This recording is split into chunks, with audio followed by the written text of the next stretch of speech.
¿verdad? Para poder así presentar esas manifestaciones, ¿verdad? Entonces, ¿qué es lo que ocurre aquí? El paciente tiene exposición, por ejemplo, a o sea, por una neumoconiosis, ¿verdad? Asbestos, ¿verdad? Entonces, ese lugar está en una constante inflamación. ¿Y qué es lo que ocurre cuando una parte del organismo está en constante inflamación? Ocurre lo que posteriormente, ¿verdad? Es como una cicatriz, ¿verdad? Entonces, en ese sector se forma como una cicatriz a ese nivel y por tanto el paso de los gases, ¿verdad? Que aquí va a pasar el oxígeno de los alveolos a la arteria o del paso de CO2 para afuera, ¿verdad? Entonces va a ser más dificultoso, ¿verdad? Debido a que existe a ese nivel ya una barrera, ¿verdad? Esa barrera es como una cicatriz, ¿verdad? Entonces, por ese motivo va a ser muy difícil el intercambio de gases y también va a haber una disminución de la capacidad pulmonar. Entonces, este esquemita ustedes tienen que guardar en la mente, ¿verdad? Para pensar en una patología intersticial, ¿verdad?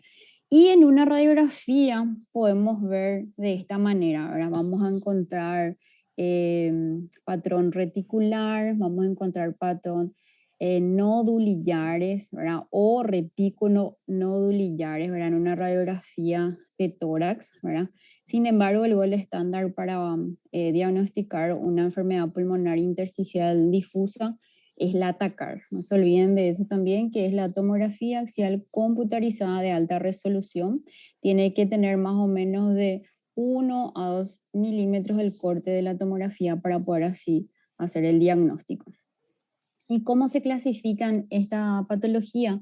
Entonces, la PIT puede clasificarse de acuerdo a la causa que son conocidas, ¿verdad? Las causas que lo que produce esa inflamación, esa cicatriz, puede ser causado por fármacos, puede ser debido a una neumonitis por hipersensibilidad, por ejemplo, una exposición a agrotóxicos, una exposición a un alérgeno, ¿verdad? Debido a asbesto, a neumoconiosis, ¿verdad? Entonces, eso es debido a, según la causa.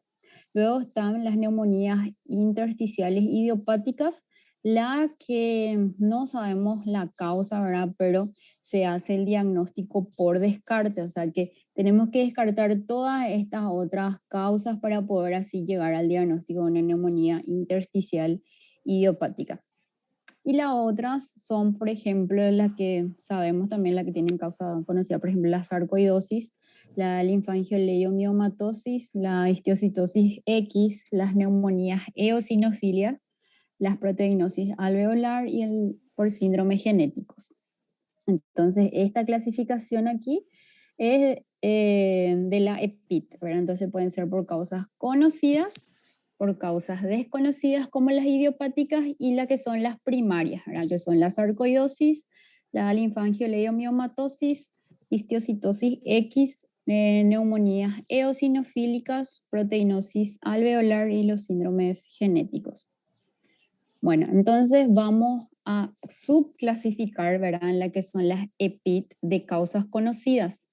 Las que son de causa conocida, entonces vamos a hablar, por ejemplo, las EPIT que están relacionadas a alguna colagenopatía. Entre ellas tenemos, por ejemplo, la esclerodermia, tenemos la artritis reumatoide, el lupus, ¿verdad? Que pueden causar una enfermedad pulmonar difusa. Luego están las neumoconiosis, ¿verdad? Que son causadas por los polvos orgánicos. Luego las neumonitis por hipersensibilidad, ¿verdad? Que pueden estar los pacientes, por ejemplo, que están expuestos a un agrotóxico, ¿verdad? Eso inhalan y hacen reacciones a nivel del intersticio pulmonar. Y las enfermedades que son hereditarias, ¿verdad? Entonces este es de causa conocida. Luego las que son idiopáticas, o sea, las neumonía intersticial idiopática, que se hace el diagnóstico a través del descarte, ¿verdad? Buscando un diagnóstico, ¿verdad? Llegamos al final entonces a una que son idiopáticas. Y esas se vuelven a clasificar en fibrosis pulmonar idiopática, la que tiene más características como una neumonitis intersticial usual, ¿verdad? Una característica propia según anatomía patológica e imagen. Luego está la neumonía intersticial no específica. También, como la anterior, tiene sus propias características como a través de la anatomía patológica y la tomografía. Luego está la neumonía intersticial descamativa, la neumonía organizada criptogénica, la neumonía intersticial aguda, la bronquiolitis respiratoria asociada a EPIT y la neumonía intersticial linfoides. Bueno, el grupo heterogéneo, ¿verdad? O las que son entidades primarias o las que son asociadas a procesos no definidos, tenemos aquí la que son las sarcoidosis, ¿verdad? La proteinosis alveolar, la microlitiasis alveolar, la linfangiolidomiomatosis. Esta, por ejemplo, está relacionada, por ejemplo, a o sea, a una patología neoplásica, ¿verdad? Por ejemplo, tiene un CA de útero, ¿verdad? Y eso hace metástasis al pulmón con estas características, ¿verdad? Que es el linfangiolidomiomatosis.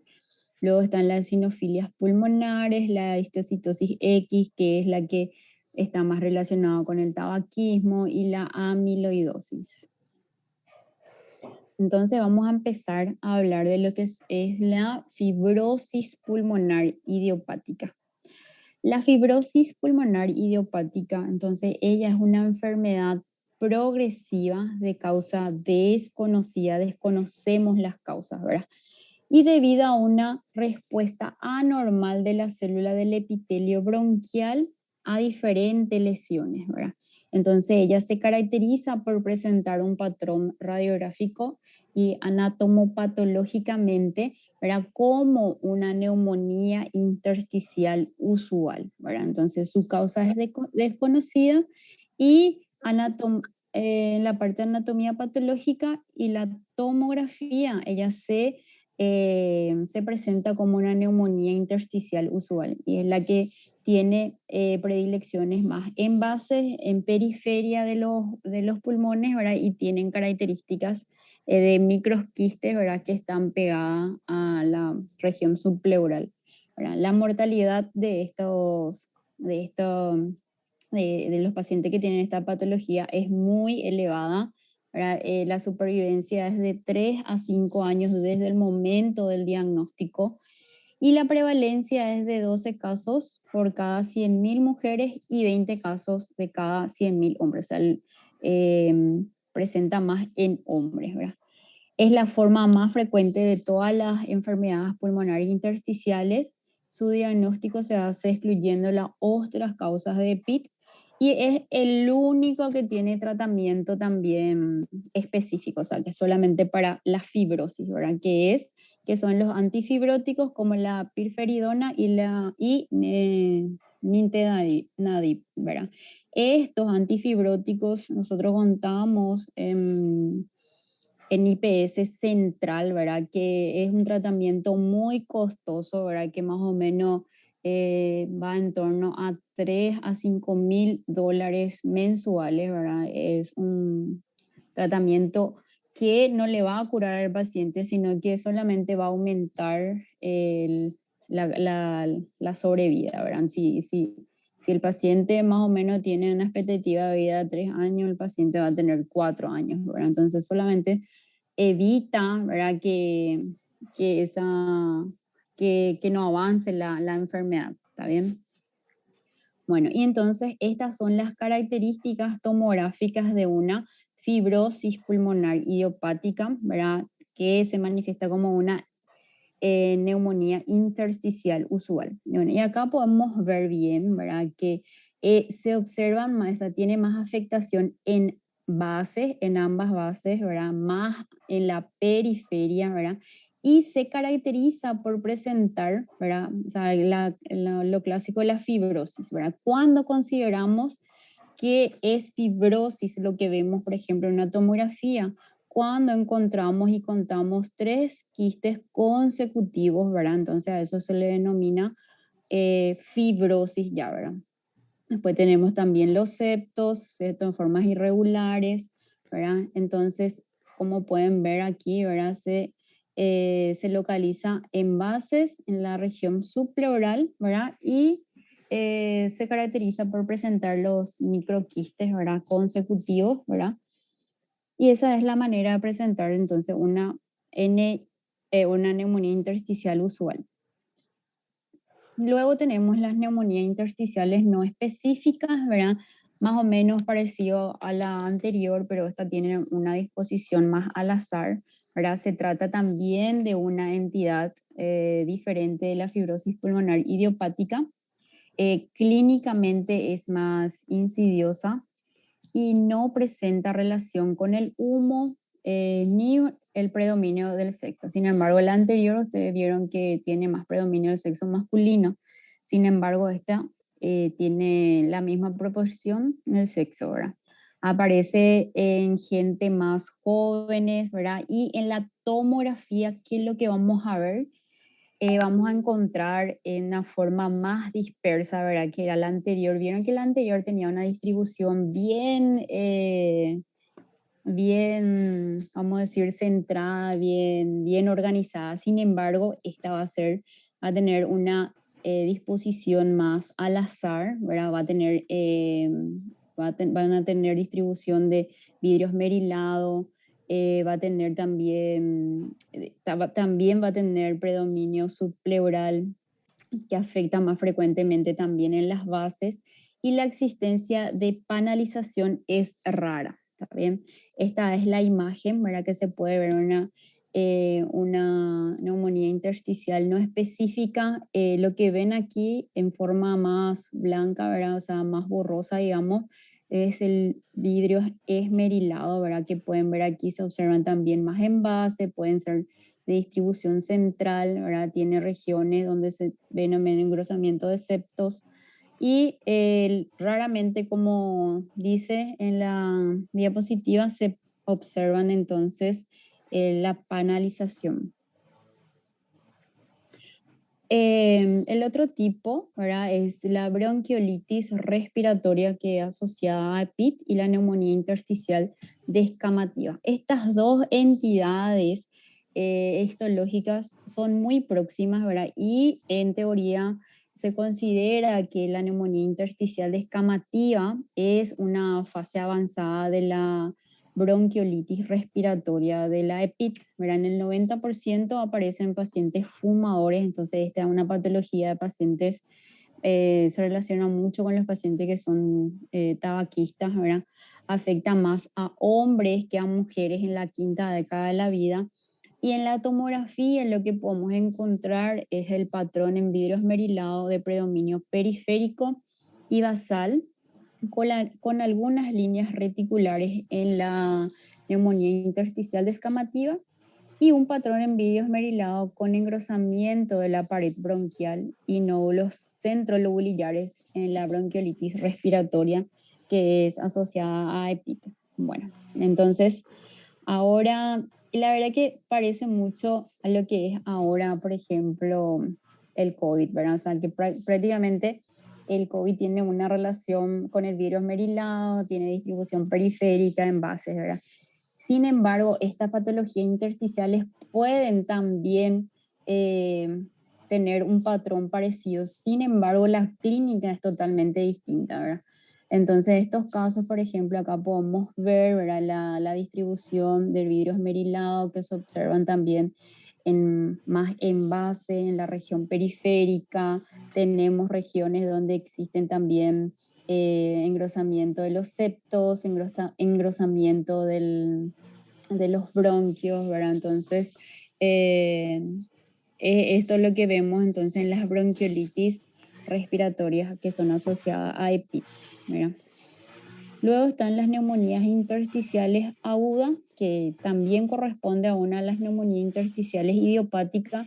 Es muy severa y es progresiva y tiene un cuadro agudo, ¿verdad? Que es de 1 a 3 semanas, que se caracteriza inicialmente por un cuadro vírico, de las vías aéreas altas, con tos, fiebre, expectoraciones mucopurulentas, ¿verdad? Que evoluciona a disnea progresiva. Esto también puede llegar a ser una insuficiencia respiratoria y podemos ahí diagnosticar, por ejemplo, un síndrome de estrés, ¿verdad? Con una PAFI ya menos de 200, ¿verdad? Eso quiere decir ya un síndrome de estrés moderado, ¿verdad? Tiene un mal pronóstico por la afectación pulmonar, ¿verdad? Y en la tomografía lo que vamos a ver son zonas difusas, ¿verdad? Bilaterales en vidrio esmerilado, en zonas de consolidación, en la base exudativa, eso es lo que genera la tos con expectoración, ¿verdad? Y engrosamientos septales, bronquiectasias por tracción y panal de abejas en las fases ya proliferativas, o sea que tienen dos fases, una fase exudativa y otra proliferativa. Acá podemos ver, entonces también se caracteriza por presentar un patrón en vidrio esmerilado, tienen también patrones donde tienen en bloque, ¿verdad? Bloque neumónico con broncograma aéreo, ¿verdad? Entonces se puede presentar de esta manera, ¿verdad? Que es una EPIT aguda. La neumonía organizada criptogénica, esta es la que se caracteriza por la existencia del tejido de granulación. Esto más bien está a nivel de la luz de los alveolos. La luz de los alveolos entonces eh, presentan granulaciones dentro de ellas, ¿verdad? Y dentro también de los conductos alveolares. Estos están constituidos por miofibroblastos y tejidos conectivos. Las causas de esta neumonía organizada criptogénica pueden ser debido a neumonías, abscesos de pulmón, puede ser debido a un empiema, a un CA de pulmón, las bronquiectasias, las neumonías por aspiración, etc. Y un cuadro subagudo con mialgia, fiebre, anorexia, tos y disnea. En el atacar lo que vamos a encontrar son múltiples opacidades, ¿verdad? Alveolares migratorias de distribución periférica y bilateral. Entonces, si nosotros solicitamos otra tomografía en un tiempo, ¿verdad? Esa vamos a percibir, vamos a notar que esas lesiones alveolares migraron. Entonces, en eso tenemos que pensar en una neumonía organizada criptogénica. Acá podemos ver, entonces ella también se caracteriza por presentar unas lesiones en vidrio esmerilado, ¿verdad? Acá podemos ver esas lesiones. Podemos ver también acá y podemos solicitar una segunda imagen y ahí vamos a encontrar, por ejemplo, estas lesiones van a estar distribuidas en otro sector. Y la neumonía intersticial linfoide también es una forma poco frecuente de PIT. Ella aparece asociada a otras patologías, sobre todo a las autoinmunes, por ejemplo, las síndromes de Sjögren, la artritis reumatoide, el lupus eritematoso sistémico, las anemias autoinmunes, miastenia gravis, cirrosis biliar primaria o tiroiditis de Hashimoto, las inmunodeficiencias como el síndrome de inmunodeficiencia humana también, ¿verdad? Y el cuadro subagudo puede presentarse con tos, disnea de esfuerzo y otros síntomas asociados a artralgia, fiebre y pérdida de peso. En la tomografía lo que vamos a observar es la imagen en vidrio esmerilado, aunque pueden encontrarse quistes perivasculares, ¿verdad? O panalización, y presenta un patrón miliar en pacientes con SIDA. En este podemos ver entonces las distribuciones, acá podemos ver los quistes, ¿verdad? Que pueden estar relacionados acá a los bronquios. ¿Sí? Estos son entonces neumonía intersticial linfoide que puede estar asociada entonces en pacientes que tienen VIH o SIDA, ¿verdad? Entonces, si estamos sospechando de una enfermedad pulmonar intersticial difusa, ¿verdad? Lo primero que vamos a sospechar entonces es si le pedimos al paciente una radiografía y vemos un patrón intersticial. ¿Cuál es el patrón que vemos en la radiografía? Que puede ser un patrón reticular, reticular nodular o nodular, ¿verdad? Entonces, En la exploración física, entonces ese paciente vamos a encontrar, podemos encontrar, por ejemplo, crepitantes, vamos a encontrar más envases, ¿verdad? Y ahí solicitamos las pruebas complementarias, ¿verdad? Que son la analítica, las analíticas, las más frecuentes, ¿verdad? Pedimos estudios de función respiratoria, de función pulmonar en la espirometría. En la espirometría lo que vamos a encontrar es un patrón, o sea, que vamos a tener un patrón de restricción pulmonar, ¿verdad? Donde la FVC y la BFIUM van a estar disminuidas, ¿verdad? Y eso, cuando tengamos ese resultado, tenemos que pedir la DLCO, donde también van a estar disminuidos, ¿verdad? Y ahí ya podemos decir que hay una patología a nivel del intersticio. Y en las imágenes, en la atacar es la que más vamos a observar estas imágenes, ¿verdad? Si todavía no estamos si todavía estamos en duda, no llegamos al diagnóstico, ahí solicitamos una fibrobroncoscopía. En la fibrobroncoscopía eh, lo que podemos pedir es el lavado broncoalveolar, ¿verdad? En el lavado broncoalveolar vamos a llevar para anatomía patológica y ahí investigar la celularidad, ¿verdad? De los alveolos. También a través de la fibrobroncoscopía podemos hacer una biopsia transbronquial o criobiopsia, ¿verdad? Que eso actualmente no contamos en el servicio, ¿verdad? Y eh, obteniendo ya ahí el diagnóstico, ¿verdad? Hacemos el seguimiento y tratamiento de esta patología.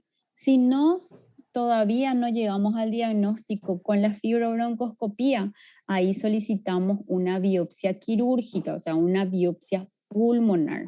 Entonces, en ese caso, por último, hacemos entonces una biopsia pulmonar para llegar al diagnóstico y para ella tenemos que hacer el diagnóstico y, o sea, que el seguimiento y el tratamiento de estos pacientes.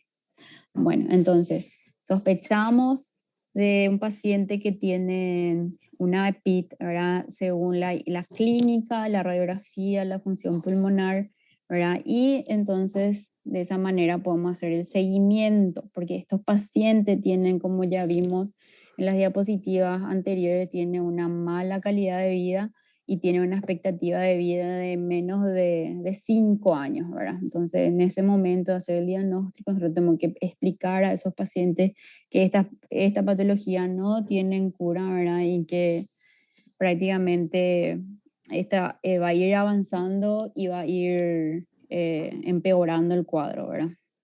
Entonces, el paciente con una EPIT va a tener una clínica de disnea de esfuerzo progresivo en el correr del tiempo, ¿verdad? Este paciente va a tener dificultad a moderados esfuerzos, luego ya en reposo, y cada vez va a ir aumentando según evolucione la patología también, ¿verdad? Otra de las características de la PIT es la tos seca, ¿verdad? Que suele ser persistente y también, cuanto más afecta esté el pulmón, más tos va a tener el paciente. Existen también otras características, otra clínica, ¿verdad? Por ejemplo, el neumotórax, ¿verdad? Que es característico de la linfangioliomyomatosis y la histocitosis X. ¿A qué se debe este neumotórax? A que estas patologías tienen presentaciones en la tomografía como microquistes. Entonces, estos microquistes son lo que revienta, ¿verdad? Y por ende forman lo que es el neumotórax. Hay veces que nos encontramos, por ejemplo, un neumotórax de origen de una enfermedad pulmonar intersticial. Bueno, y estas son, ¿verdad? Los patrones histopatológicos, ¿verdad? De compromiso pulmonar intersticial de patologías, ¿verdad? Que están relacionadas a enfermedades colagénicas. Por ejemplo, la neumonía organizada, ¿verdad? Ella, por ejemplo, vamos a encontrar en pacientes que tienen enfermedad, por ejemplo, en la esclerosis sistémica, lo que tienen, por ejemplo, la artritis reumatoide, el lupus, el síndrome de Sjögren, ¿verdad? Luego están también la enfermedad mixta del tejido conectivo, ¿verdad? La hemorragia alveolar se ve más en pacientes que tienen compromiso, por ejemplo, con las, las patologías eh, del músculo, ¿verdad? Luego están también las otras que son la lupus y la tejido, del tejido mixto, ¿verdad? La NSIP también es la que se denomina neumonía intersticial no específica. Se ve más patología en esclerosis, en las enfermedades de esclerodermia, ¿verdad? La dermatomiositis, ¿verdad? La artritis reumatoide, el síndrome de Sjögren y la que son relacionadas a la que tienen relación a la mixta, la patologías mixtas, ¿verdad? La edad, que es el daño alveolar difuso, vemos más en pacientes que tienen dermatomiositis, las LES y la que tienen enfermedades del, del tejido, ¿verdad? Las mixtas, ¿verdad? Y la UIP, que es la que vimos, que es más, la más frecuente entre las idiopáticas, también podemos identificar, ¿verdad? En pacientes que tienen una esclerodermia, la dermatomiositis, artritis reumatoide y la LES. En particular, la que más vemos que tiene UIP, o sea, que en mi experiencia, digamos, son los pacientes que tienen esclerodermia, son las que más veo, por ejemplo, que tiene esa neumonía intersticial usual, que es la que se presenta más en base, más en periferia, tienen lesiones quísticas, ¿verdad? Entonces, y eso va avanzando. Al principio es solamente en bases, luego esa va ascendiendo hacia la parte media hasta el lóbulo superior, ¿verdad? Que abarca completamente bien diferenciado desde o sea, las partes bien periféricas, ¿verdad? Y en realidad es muy lindo cuando vemos así, ¿verdad? Pero lastimosamente para el paciente es lo peor más o menos, ¿verdad? Luego están las bronquiolitis folicular, que se ven más en pacientes que tienen una dermatomiositis, la artritis reumatoide y el síndrome de Sjögren. La neumonía linfoidea, ¿verdad? Que es más en artritis reumatoide, el síndrome de Sjögren también. Y la bronquiolitis obliterante más en pacientes que tienen artritis reumatoide. Entonces, todas estas características pueden encontrarse en pacientes que tienen también una enfermedad sistémica, ¿verdad? En la radiografía, más bien, lo que vamos a encontrar es, por ejemplo, un patrón reticular, vamos a encontrar, por ejemplo, retículos nodulares, ¿verdad? Eh, por ejemplo, si estamos pensando en una sarcoidosis, vamos a encontrar, por ejemplo, compromiso de los ilios, vamos a ver fibrosis más bien también en la parte basal y periférica, ¿verdad? Entonces, acá podemos ver también lo mismo, ¿verdad? Y ahí solicitarle ya una TAC, ¿verdad? Una TACAR, una tomografía axial computarizada de alta resolución. La sarcoidosis tiene varias formas de presentación, ¿verdad? Lo más común es que se observan en los ganglios iliares aumentados, ¿verdad? Puede verse también compromiso, o sea, que pueden presentarse también en forma de fibrosis, ¿verdad? Basal en ambos campos pulmonares. Y otra forma de presentación es el compromiso, ¿verdad? Del micronodular, ¿verdad? Que está asociado a el sistema linfático, ¿verdad? Entonces, esta manera es de distribución al azar, ¿verdad? Pero está comprometida entonces con la linfa del pulmón. Bueno, entonces en la enfermedad pulmonar difusa, el aporte de la clínica, lo que vamos a encontrar al paciente es que presente con tos crónica, ¿verdad? Una disnea progresiva, la enfermedad en general, más por ejemplo la enfermedad pulmonar difusa, puede ser asintomática, ¿verdad? O podemos encontrar una enfermedad general más una enfermedad pulmonar difusa sintomática, ¿verdad?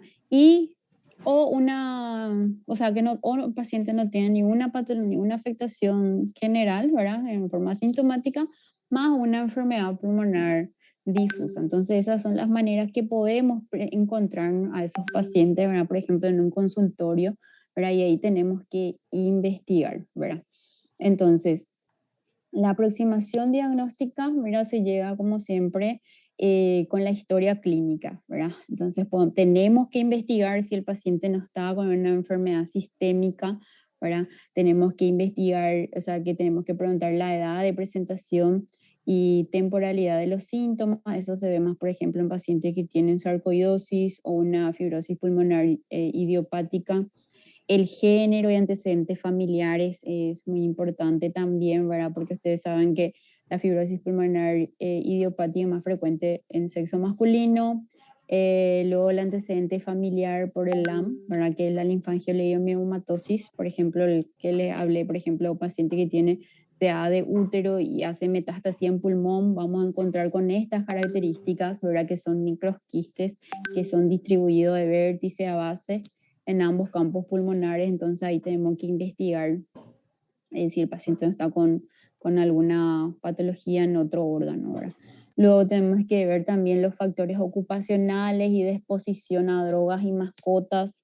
Eso más bien va en alveolitis alérgica extrínseca, ¿verdad? En antecedentes de tabáquico, más en, por ejemplo, si pensamos en una neumonía escamativa o una neumonía o la bronquiolitis respiratoria asociada a PIT.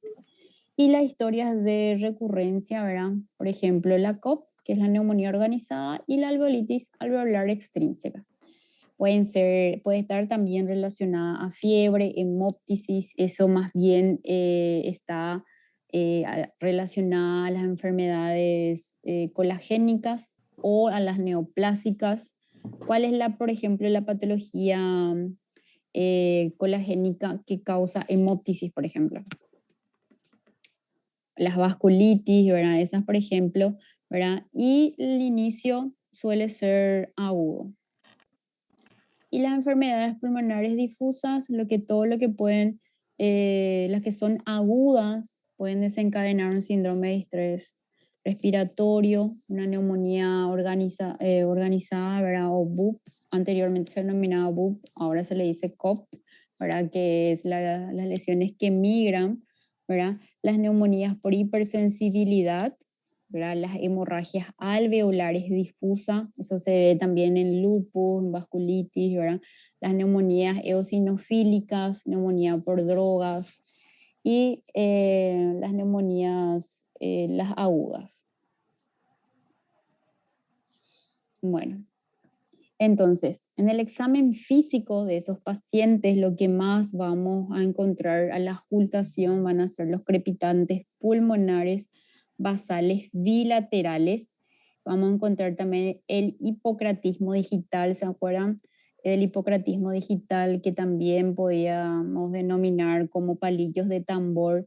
Eso lo que manifiesta es que sea una patología crónica, ¿verdad? Una patología donde existe una falta de oxigenación, ¿verdad? Eso se ve, por ejemplo, también en pacientes que tienen neoplasias, en pacientes con EPIT o en pacientes crónicos, por ejemplo, bronquiectasias, todo esto, estos hipocratismos se pueden observar en esas patologías, o sea, que tenga una patología pulmonar crónica, ¿verdad? La signología obstructiva como sibilancias también, ¿verdad? En la piel, las artritis, la pericarditis, ¿verdad?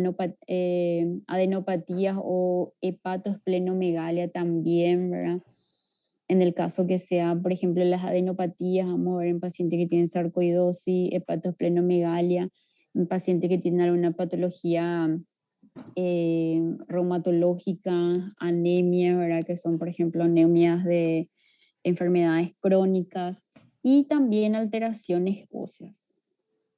Entonces, las enfermedades pulmonar difusas, algunos síndromes acompañantes, vamos a tener entonces lo que tienen las artritis, están relacionadas entonces a la sarcoidosis, a lo que tienen la enfermedad colagénicas, ¿verdad? A la vasculitis, eh, los, eh, los síndromes hematológicos, por ejemplo, una hemorragia alveolar, una vasculitis, lo que están asociados a drogas, a cáncer, ¿verdad? Los que tienen algún síndrome óseo, los granulomas sinofílicos, la sarcoidosis, el cáncer y la glomerulonefritis más bien va relacionado a los que tienen patología colagénica, también las de Wegener, en ella, ¿verdad? La que es todo, las vasculitis, el Goodpasteurs y otras vasculitis, ¿verdad? Bueno, entonces, nosotros ya hablamos entonces cómo hacer el diagnóstico. El paciente tiene que tener tos crónica, seca, disnea, que va aumentando, ¿verdad? Que va aumentando, o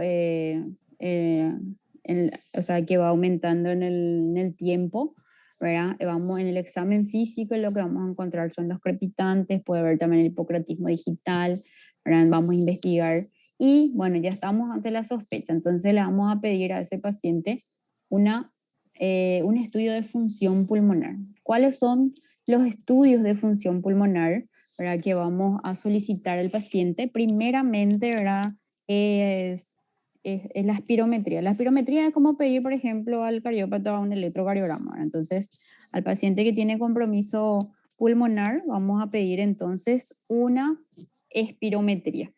En la espirometría lo que nosotros vamos a poder llegar es a poder detectar es ver si tiene un patrón obstructivo o un patrón restrictivo, ¿verdad? En el patrón obstructivo la tasa suele estar disminuida. Sin embargo, en el restrictivo, ¿verdad?, que es la que nos dice que hay un problema a nivel del intersticio, ¿verdad?, vamos a encontrar la tasa va a estar normal. Sin embargo, la FBC y BFIUM van a estar disminuidas, o sea, va a estar disminuida la capacidad vital, ¿verdad? Va a estar disminuida también la capacidad pulmonar total y va a haber también una reducción más tardía del volumen residual, ¿verdad? Entonces, lo que vamos a encontrar es que van a estar disminuidas los volúmenes pulmonares, ¿está bien? Entonces,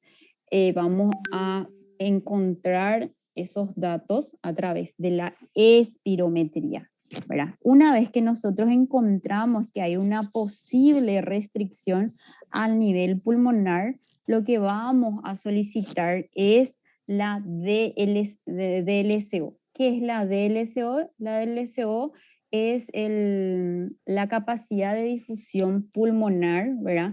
De los gases, ¿verdad? Entonces, ustedes se acuerdan que primeramente la imagen que vimos en la primera diapositiva, que existía ahí, estaba el alveolo, el capilar y entre ellos estaba el intersticio.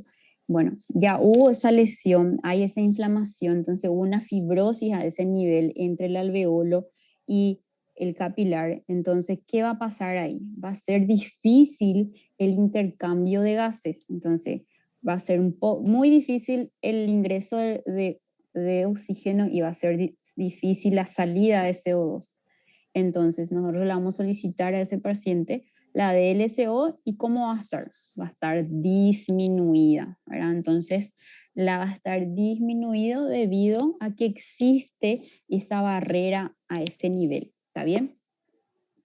Entonces, las alteraciones del intercambio de gases, ¿verdad? En la EPIT hay alteración entonces en la vascularización pulmonar, hay alteración en la membrana alveolo capilar que está presente en la PIT y estas lesiones afectan tanto en la difusión de los gases como en la relación de ventilación-perfusión. Entonces, en la DLCO, importante tanto para el diagnóstico y también para el seguimiento, ¿verdad? Entonces, en esos casos vamos a ver, nosotros le vamos a hacer el tratamiento, ¿verdad? Por ejemplo, en un paciente que tiene una esclerodermia, o sea, una esclerosis sistémica, ¿verdad? Nosotros vamos a hacer el seguimiento de estos pacientes, o sea, para ver si el pulmón está o no avanzando la fibrosis, vamos a solicitar la DLCO. Y en eso vamos a ver si el paciente está empeorando o si está estacionado, ¿verdad? Porque mejoría no hay, ¿verdad? Luego vamos a tener también que la DLCO representa que existe una lesión parenquimatosa y vascular. Entonces, ya le hicimos, ya vimos al paciente, ¿verdad?, que vino a consultar por tos crónicas, disnea, que va a moderados esfuerzos, se le ausculta crepitantes, vimos que tiene también hipocratismo digital, le pedimos una espirometría, tiene un patrón restrictivo, le pedimos una DLCO que está disminuida. Ahora vamos a pedir una tomografía a ese paciente. ¿Qué tendría que ser? Lo ideal tendría que ser una TACAR, ¿verdad? Que es la tomografía axial computarizada de alta resolución. ¿Qué significa eso? Que los cortes son mucho más pequeños, ¿verdad? Y lo ideal sería que sean de 1 a 2 milímetros, ¿verdad? Entonces, existen también, ¿verdad? Predominio de las lesiones de las EPID, ¿verdad? Por ejemplo, en el lóbulo superior, si vemos, por ejemplo, una afectación a nivel del lóbulo superior, vamos a pensar, por ejemplo, en una sarcoidosis, vamos a pensar en una silicosis, en una neumoconiosis de carbón, neumonía eosinofílica, en pacientes que tienen una histocitosis X, una alveolitis alérgica extrínseca, en los que tiene afectación en lóbulos inferiores, por ejemplo, vamos a encontrar la fibrosis pulmonar idiopática, a la neumonía intersticial descamativa, a la asbestosis o las enfermedades colagénicas. La que tiene distribución periférica es la parecida a las inferiores, ¿verdad? Como la fibrosis pulmonar idiopática, la descamativa, la asbestosis, la enfermedad colagénica, las neumonías eosinofílicas, ¿verdad? Y las organizativas. Y la que tienen predominio central y peribroncovascular son las que son la sarcoidosis, las linfangitis carcinomatosa. Entonces, esto más bien para orientarnos, ¿verdad? A cuál tipo de PIT podría ser, ¿verdad? Los patrones típicos, ¿verdad? De la tomografía, como habíamos hablado, entonces la fibrosis pulmonar idiopática se presenta más de una manera de una neumonía intersticial usual, ¿verdad? ¿Cuál es la característica de ella? Vamos a encontrar entonces los microquistes que va a estar más dispuestos en regiones subpleurales y basales, ¿verdad? Como ya habíamos dicho, 3 quistes consecutivos, en esos casos ya hablamos de una fibrosis, ¿verdad? También acá podemos ver, ¿verdad? Que están dispuestos más en la periferia, ¿verdad? También tienen finas opacidades irregulares, tienen predominio subpleural, predominio en lóbulos inferiores y también la que son la de panal de abeja. La panal de abeja son nada más que la confluencia de los microquistes. Bueno, la neumonía intersticial no específica, como ya vimos, tiene una distribución más al azar. Por ejemplo, vieron acá que tienen, por ejemplo, acá más vidrio esmerilado, acá, por ejemplo, tienen bronquiectasias de tracción, tiene predominio periférico, predominio basal, ¿verdad? Pero no es tan particular como la neumonía intersticial usual, por ejemplo, ¿verdad? Sin embargo, esta no específica, pueden ver que tenemos también vidrio esmerilado en la parte central y también está relacionado con bronquiectasias. La neumonitis por hipersensibilidad, la subaguda, por ejemplo, si tenemos un paciente que puede ser por autólisis, ¿verdad? Que se quiso suicidar, ¿verdad? Y inhala agrotóxicos, por ejemplo, que sucede muchísimo en la urgencia, por ejemplo, ¿verdad? Vamos a encontrar este tipo de patrón, ¿verdad? Tiene un patrón también es más difuso, ¿verdad? Pueden tener nódulos centronodulares, tiene atenuación también en vidrio esmerilado, todas estas lesiones, ¿verdad? Y atrapamiento aéreo. Esa parte más oscura que pueden ver aquí es por atrapamiento aéreo. La sarcoidosis, ¿verdad? Tiene predominio en lóbulos superiores. Esta es una tomografía donde se puede ver el lóbulo superior que tiene un compromiso más de fibrosis, tiene una distribución perihiliar. ¿Qué significa eso? ¿Verdad? Que al nivel del, o sea, que tiene a nivel del hilio tiene lesiones más evidentes, ¿verdad? Tiene fibrosis peribronquiales también, ¿verdad? Y las bronquiectasias son centrales y por tracción. Bueno, otros aportes diagnósticos para la EPID también podrían ser entonces el lavado broncoalveolar que ya vimos, ¿verdad? Entonces ya tenemos la clínica del paciente, el examen físico, ya tenemos los estudios de función pulmonar, ya tenemos las imágenes, pero todavía estamos en duda, ¿verdad? No llegamos al diagnóstico, la tomografía no es tan significativa para decir ya que es una una FPI, por ejemplo, ¿verdad? Entonces, en esos casos le solicitamos un lavado broncoalveolar, ¿verdad? Donde lo que vamos a observar, por ejemplo, si existe una hemorragia pulmonar, vamos a encontrar los macrófagos que van a estar cargados de hemosiderina, ¿verdad? Esos eh, macrófagos que tienen contenido sanguíneo, significa eso, ¿verdad? La neumonía eosinofílica, por ejemplo, vamos a encontrar eosinófilos mayor al 40%. En la asbestosis vamos a encontrar cuerpos de asbesto más la alveolitis, ¿verdad? La silicosis la vamos a encontrar es partículas birefringentes. En la sarcoidosis lo que vamos a encontrar es el linfocito T de Helper. Y en la linfangitis carcinomatosa las células neoplásicas. Entonces, para eso nos sirve el lavado broncoalveolar, para ver qué tipo de células están contenidos, ¿está bien? Y si aún no llegamos al diagnóstico, según el lavado broncoalveolar, ahí le pedimos una biopsia pulmonar. O sea, la biopsia pulmonar es a través de una toracotomía, ¿verdad? Es muy útil en diversas patologías, como por ejemplo la sarcoidosis, en la linfangitis carcinomatosa, el carcinoma bronquial alveolar, en la neumonitis eosinofílica. Ocasionalmente útil es en el granuloma eosinofílico, en la alveolitis alérgica extrínseca, en mielosis, en la COP, en la Wegener, en la neumonía linfoide o en linfoma pulmonar, y no nos sirve para el UIP, que más bien ese podemos hacer, como vieron, se puede hacer el diagnóstico ya en la imagen y la clínica, ¿verdad?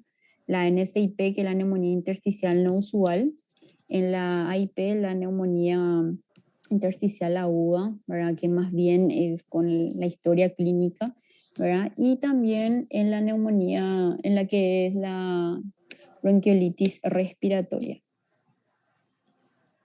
Bueno, los elementos que hacen aconsejable una biopsia pulmonar en una enfermedad pulmonar intersticial difusa, como ya les dije, el diagnóstico poco claro, ¿verdad? La edad que sea menos de 50 años, los síntomas sistémicos, los hechos radiológicos atípicos de la fibrosis pulmonar idiopática, la progresión rápida de la enfermedad, ¿verdad? La radiografía de tórax normal, un neumotórax recurrente, por ejemplo, ¿verdad? Sería aconsejable realizar una biopsia pulmonar. Los beneficios del diagnóstico correcto sobrepasan los riesgos quirúrgicos y la detección de un proceso secundario a una exposición podía traer compensación. Entonces se toma una muestra del pulmón, ¿verdad? Y se analiza. Se puede ver ahí, como ya vimos, el proceso inflamatorio, ¿verdad? En el caso tiene sus características, ¿verdad? Podemos encontrar en las fases iniciales los linfocitos, células plasmáticas. En el caso ya que sea más crónico, vamos a encontrar fibroblastos, ¿verdad? Estos se depositan y hacen los haces de colágeno, por ejemplo, ¿verdad?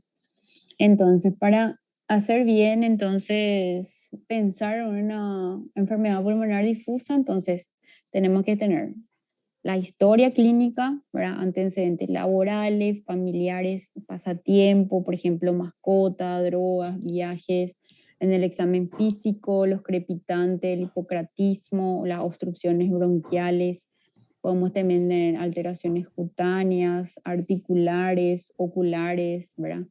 En el examen general lo que vamos a pedir es el hemograma. En el hemograma podemos encontrar anemia, enfermedades crónicas, perfil hepático, la orina, creatinina, ¿verdad? Puede haber también alteración a nivel renal, serología inmunológica, ¿verdad? Si la clínica lo sugiere, y la función respiratoria. Y las imágenes la atacar, ¿verdad? Ahí entonces si podemos tener ya en esos casos, ya podemos tener un diagnóstico seguro. En el caso que no sea diagnóstico seguro, o sea, que el diagnóstico sea incierto, ahí le solicitamos entonces el lavado broncoalveolar. Podemos también, en el momento que el paciente se haga la fibrobroncoscopía, podemos pedir también una biopsia transbronquial. Y si aún no llegamos a un diagnóstico certero, ahí le solicitamos una biopsia quirúrgica. Bueno, Y los patrones de anormalidad radiológica, entonces, como ya le dije, pueden ser líneas septales, patrones reticulares, podemos tener espacios quísticos, nódulos y vidrios esmerilados. En estos casos vamos a pensar entonces en una patología pulmonar intersticial difusa. Este caso, por ejemplo, vemos acá unas líneas septales, ¿verdad? Que bordean el lóbulo, ¿verdad? Y 1 a 2 centímetros de largo. En esos casos, por ejemplo, pueden ver aquí como pueden verse las líneas septales, ¿verdad? Entonces, esto ya es indicativo de una enfermedad pulmonar intersticial difusa. Acá podemos ver, por ejemplo, la linfangitis carcinomatosa, ¿verdad? Tienen sus líneas septales engrosadas, tienen también relación con la linfa, ¿verdad? Que son los micronódulos que están relacionados a la linfa, ¿verdad? Van a tener también lesiones alveolares, ¿verdad? En la linfangitis carcinomatosa suele ver también quistes, ¿verdad? En este caso, por ejemplo, no, ¿verdad? El patrón reticular, vamos a encontrar también las líneas irregulares separados por pocos milímetros, fibrosis intersticial. ¿Se acuerdan que la fibrosis era las uniones consecutivas a 3 quistes? En esos casos ya hablamos de una fibrosis. Vamos a encontrar también una distorsión de la arquitectura en el caso que sea muy avanzada ya la patología. Las bronquiectasias por tracción, ¿verdad? Los bronquios dilatados y los contornos irregulares. El patrón reticular, entonces, suele ser más bien periférico, basal, ¿verdad? Eso nos indica que puede haber una patología con fibrosis pulmonar ya idiopática. La enfermedad colágeno vascular, la asbestosis también pueden presentarse con este patrón. También puede estar relacionada a lesiones a nivel perihiliar y de los lóbulos superiores, que va más con la sarcoidosis, y las zonas medias del pulmón va más con las neumonitis por hipersensibilidad. Patrón nodular, la que les hablé, por ejemplo, perilinfático, ¿verdad? Que es la que más se relaciona con perilinfático, es la sarcoidosis, la diseminación linfática del tumor, ¿verdad? La centrilobulillar, que es la neumonitis por hipersensibilidad, la bronquiolitis. Las que están distribuidas al azar pueden ser la tuberculosis miliar y las metástasis también. En este caso, por ejemplo, es la sarcoidosis, que pueden tener una distribución peribronquial, pueden ver aquí, ¿verdad? Y en la anatomía patológica lo que vamos a encontrar es el granuloma. Acá podemos ver también la sarcoidosis, que va relacionada a la linfa, ¿verdad? Perilinfáticos, ¿verdad? Y esta es una neumonitis por hipersensibilidad. Tiene una distribución micronodulillar central, ¿está bien? Centralobilillar. Y acá podemos ver que es la perilinfática, es la que va acompañado siempre de una linfa. ¿Se acuerdan que que la arquitectura por lo menos de los componentes de la función pulmonar estaba caracterizado por una linfa, una arteria y una vena? Entonces, el que vemos aquí es el perilinfático, ¿verdad? Que va relacionada a micronodulillar, perilinfático esta. Centrolobulillar, pueden ver lo que su distribución es mucho más arquitectónica, digamos, bien organizada. Sin embargo, el del azar ya pueden ver que es totalmente disperso, ¿verdad? Esto se ve más en pacientes, por ejemplo, con una tuberculosis miliar. Entonces, los nódulos centrilobulillares, ¿verdad? Los bilaterales y simétricos pueden estar relacionadas a la neumonitis por hipersensibilidad, a las bronquiolitis respiratorias y la bronquiolitis respiratoria con enfermedad pulmonar intersticial. También están los que tienen relación con vidrio esmerilado, ¿verdad? Donde tiene un aumento borroso de la opacidad sin escurecimiento de los vasos subyacentes. Vidrio esmerilado. Ahora, por ejemplo, si ustedes quieren ver una imagen vidrio esmerilado, tienen que irse nomás en contingencia, y todas las tomografías tienen vidrio esmerilado, pero no es por una patología intersticial, una PIT, sino que es más bien por el COVID, ¿verdad? Después tenemos una atenuación del líquido merilado, puede estar relacionado, por ejemplo, a una neumonía por hipersensibilidad, a una neumonía intersticial no específica, a una neumonía intersticial descamativa, ¿verdad? A una bronquiolitis respiratoria relacionada a una enfermedad pulmonar intersticial. Y estos son los espacios quísticos, ¿verdad? Que están más relacionados con la LAM, ¿verdad? Que es la linfangiolidomiomatosis, se manifiestan como microquistes, ¿verdad? En estos casos también podemos, esto es debido al adelgazamiento de las paredes de los alveolos, ¿verdad? Entonces, de esa manera, por esa razón, forman los quistes, ¿verdad? Estos pueden llegar, por ejemplo, a romperse, ¿verdad? Y pueden generar lo que es, por ejemplo, un neumotórax, ¿verdad? Entonces, los espacios quísticos están relacionados, por ejemplo, en la fibrosis pulmonar idiopática, a enfermedades de colágeno vasculares, a histocitosis de células de Langerhans y a linfangiolidomiomatosis difusa. La histocitosis de Langerhans son también caracterizadas por quistes, nódulos, más se observan en pulmón superior y medio y respeto relativo de bases pulmonares. La histocitosis de células de Langerhans, pueden ver aquí, pueden presentarse más, se manifiestan como quistes, ¿verdad?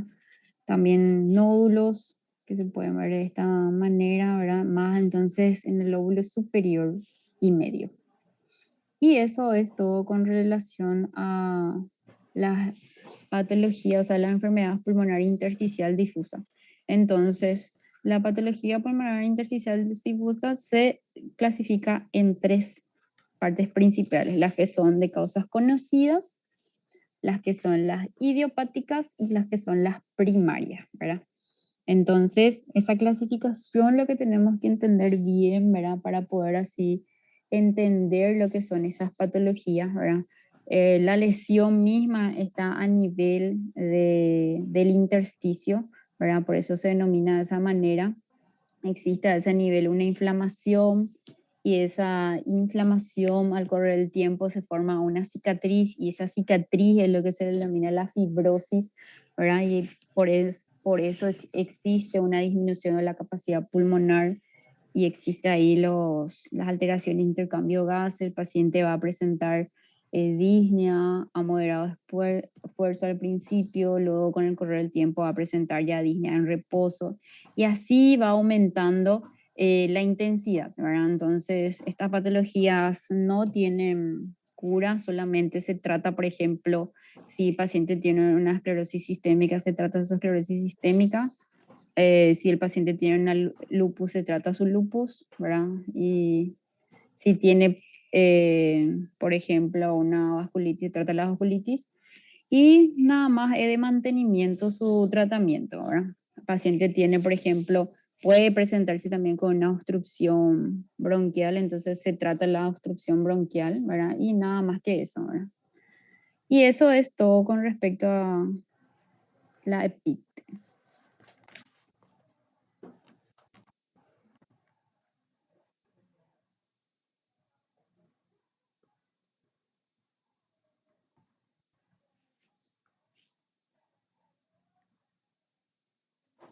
No sé si tienen alguna duda, algo que quieran preguntar.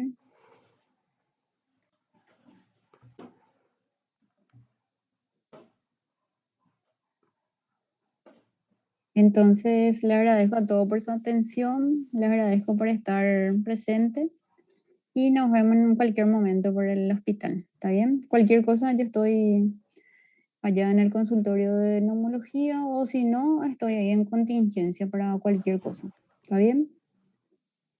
Dale, doctora, muchas gracias. Muchas gracias, doctora. Gracias, doctora. Gracias a ustedes, nos vemos entonces. Chao, chao. Chao, chao.